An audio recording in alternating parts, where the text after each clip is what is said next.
My 22 male fiance, 21 female, caught up with a friend and questioned our engagement. Despite the fact that my fiance did not physically cheat on me, she became emotionally involved with someone she used to like. At the end of November, I realized she was sending him photographs of her work clothing, pictures of what we were doing, such as carving pumpkins for Halloween, and contacting him constantly during her working day, most of which were about inconsequential topics. Her wish to watch a Netflix show one night was afterwards referenced by him in their conversation the following morning. When he sent the final message, he admitted that he had affections for my fiancé and said that the ball is now in your court. Somewhere along the process, my fiancé remarked something like, "Oh my goodness. That's a lot to take in at once. I need to figure out what I'm doing here, but we shouldn't communicate until I figure it out." She then took a snapshot of the chat and sent it to one of her closest friends. "Wait a minute, what are you going to do?" someone said. This isn't the first time she's sent him a text message. Last year, she was also catch up with him in terms of time. The woman said she loved him, but she was with me at the time and felt her feelings were wrong. I became acquainted with the writings. She turned off the notifications for his iMessage and Facebook interactions. I confronted her and assaulted her. She said that she was aware that she was doing something that would injure me, but she went ahead and did it anyway. I requested a return phone call and returned home to spend a week with my family. As a result of talking to others who urged me to quit since it wasn't the first time, I said, I have to give it one more chance and see what she does. And we've been trying to work things out ever since. Currently, I'm seeing a therapist, and she's doing the same. The idea of couples counseling appeals to us, but we need to figure out exactly what we want from it. We spoke about it again last night, and she said that she had never flirted with him, but she later admitted that she may have done so after I discovered it. I get the impression that I'm going around in circles with her. When I'm stressed out, I'm gnashing my teeth and finding it tough to forgive others. The fact that this wasn't the first time she'd slept with him had made her vow to herself that she'd never do it again. I'm concerned about our future, and she tells me on a regular basis that she loves me. However, I assume it is due to the fact that she was detained and almost lost track of me. Any suggestions would be much appreciated. I'm concerned that this would have led in physical cheating at some point in the future. Update 1. I logged into my ex-computer girlfriend's yesterday and uncovered a correspondence with her buddy from a year ago that I was completely ignorant of until yesterday. I was telling her about my dreams, bizarre flirty banter, and pop cultural disputes that I thought I had gotten her involved in. Hindsight, it all lines up.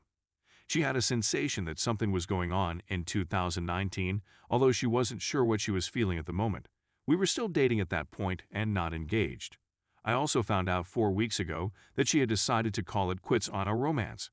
Also, when she encountered a friend who had been in contact with someone who had COVID, she breached the line of social distance that I had established. Opinions aside, she never told me and my family had a few high-risk people. We had a nice conversation last night. I informed her of my new findings and advised her that it was all over for her. She has to dig into her feelings for the other person more thoroughly, who looks half as good as me and is nowhere near financially stable. She gave her approval, and I got the ring in return. After many tears, I started negotiating the lease and the amount of money owed. She's a jerk because I or my family own 80% of our possessions, which she considers to be theft. She was driving my car and counting on me to bring her and me to our apartment building. Even with a roommate, she will have difficulties. I hope nothing bad happens to her, but she should have taken everything into consideration before casting doubt on our relationship. It is necessary for the time being that I remain in seclusion until I can return to my parents. It's a bizarre state of limbo. Although it is unpleasant, I can see the light at the end of the tunnel. The wonderful memories make me sad, but I know that if this didn't happen, she would express her feelings to other people if we did end up getting married. The good news is that I have a lovely supervisor who has encouraged me to take the next few days off. I also have amazing friends who have been supporting me during this difficult time.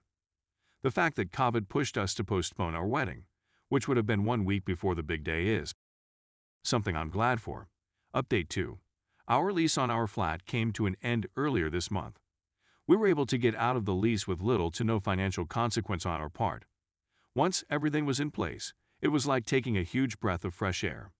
Even though she took most of our possessions and left the place in disarray, everything turned out well in the end. 90 days have passed since we last chatted with one another, only taking about lease updates and arranging pickups for personal belongings.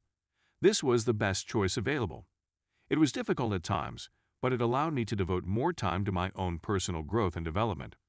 I'm really looking forward to getting started on this new chapter of my life. During the celebration, my family had some A5 Wagyu steak from Japan. My savings account has already grown substantially, and the wedding and engagement expenditures were just around $3,000 or so.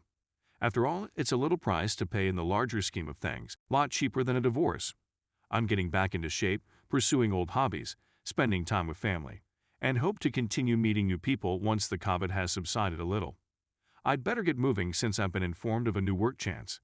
The speed with which things may turn around after you get out of the fog is amazing to see. There are no words to express how important it is to move on if you're young and single.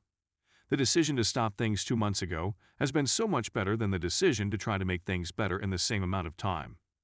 Thank you for taking the time to share your thoughts on this subject. My heart goes out to anybody who is struggling with the effects of adultery. I hope that my personal experience may provide you with the encouragement you need, and please do not hesitate to contact me. Cheers. Also, how long did it take for individuals who had just started dating to make the decision to commit?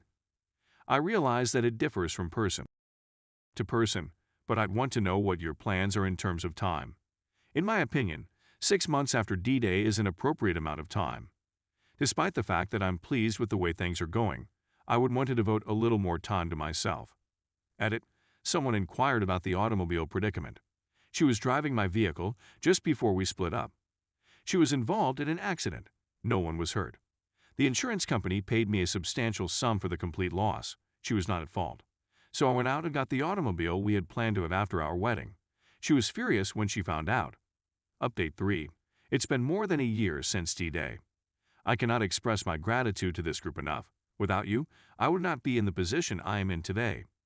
Using this post, I'd want to illustrate that things can become better if you work hard enough for them to do so. Since our lease terminated, I haven't talked to my ex-boyfriend. The choice to go away was the best one I could have taken at the time. It assisted me in getting over my difficulties quickly. I highly suggest you to take this action. Keep your position intact. If you're being trodden on, you need to have a strong backbone. I ultimately succeeded, and it was a fantastic feeling. After a breakup, don't be afraid to take chances.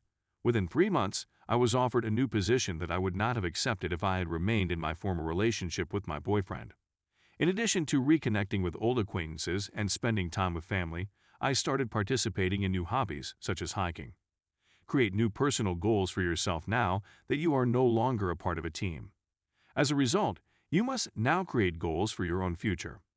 It was both a financial and a professional decision for me. I am glad to say that I have met and exceeded these goals, and that I will continue to do so in 2022. Finally, give yourself some time to rest and recoup. I sought the services of a therapist who proved to be really beneficial. I healed and felt ready to re-enter the dating pool after a period of time. I've since found a wonderful lady whom I would never have appreciated as much as I do now if it hadn't been for my upbringing in a different environment. We're all on this journey together, and in the vast majority of cases, things will get better. This support group is deserving of a lot of appreciation. You're all wonderful people with wonderful personalities. I hope that one day we will all be able to move on from this topic, heal, and find the love we deserve. I believe and I believe because I see. I believe and I believe because I see. Our days in the future, says the narrator,